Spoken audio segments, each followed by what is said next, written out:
High, আমরা এখন 72/84 কি 10 মিলি গ্লাসের পকেট কাটবো। পকেটটা একটু বড়, সেজন্য আমরা পকেটের কর্নারে হোল করে নিলাম। সেটা 10 মিলি অথবা 12 মিলি যে কোনো বিট দিয়ে করলে হবে। তারপর গ্লাস কাটার দিয়ে পকেট বরাবর গ্লাসটা কেটে নেব।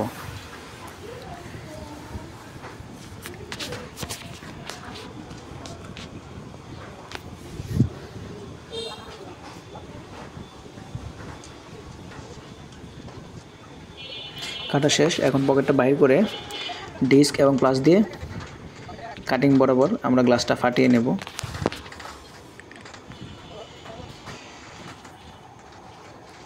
ফাটিয়ে নেওয়ার পর যেহেতু পকেটটা বড়, সেজন্য গ্লাস কাটা দিয়ে গ্লাসটা একটু ছোট করে নেব, পকেটটা একটু ছোট করে নেব। সেজন্য আবার আমরা মাঝ বরাবর একটু কাটিং করে এটা ছোট করে নিলাম। এখন গ্লাস গ্রাইন্ডিং দিয়ে আমরা হোল বরাবর কর্নারে গ্লাসটা কেটে ফেলব, যার জন্য একটু ফাঁকা হবে, যার ফলে গ্লাসটা খুব সহজে বাহির হয়ে যাবে। হালকা কিছু দিয়ে টোকা দিলে পড়ে যাবে, যেমন দেখলেন আমরা 5 দিয়ে টোকা দিলাম, গ্লাসটা পড়ে গেল। আবার অপর পাশে সেম পর্যায়ে গ্লাস গ্রাইন্ডিং দিয়ে আমরা হোল বরাবর কেটে নেব। কেটে নেওয়ার পর হালকা বাড়ি কোনো কিছু দিয়ে টোকা দিলে গ্লাসটা এমনি পড়ে যাবে ইজিতে, একদম সহজ।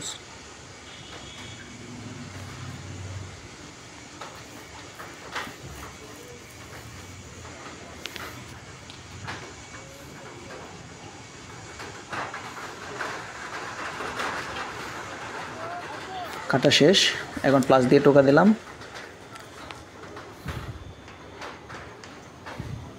টোকা দেওয়ার সাথে সাথে আপনারা দেখলেন কীভাবে গ্লাসটা খুব সহজে পড়ে গেল।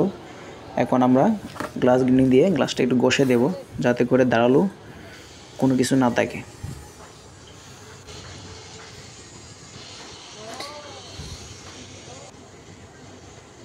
একই গ্লাসের অপর পাশে কর্নারে আরেকটি পকেট আছে, সেটাও বড় পকেট। সেটা আমরা আগে হোল করে নিয়েছিলাম। হোল করে নেওয়ার পর গ্লাস কাটা দিয়ে আগের মতো সেম কাটিং করে নেব। কাটিং করে নেওয়ার পর কাটিং বরাবর ডিস্ক এবং প্লাস দিয়ে ফাটিয়ে নেব। ফাটিয়ে নেওয়ার পর ওই প্লাস দিয়েই উপরে এবং নিচে হালকা টোকা দেওয়ার পর এমনি বাইর হয়ে যাবে খুব সহজে। আপনারা দেখলেন খুব সহজে বাইর হয়ে গেছে। এখন আমরা আবার সেম আগের মতো ডিস্ক দিয়ে একটু ঘষে নেব, যাতে করে দাঁড়ানো না থাকে। দেখলেন আপনারা খুব সহজে 10 মিলি গ্লাসের পকেট কেটে ফেললাম। দেখার জন্য সবাইকে ধন্যবাদ।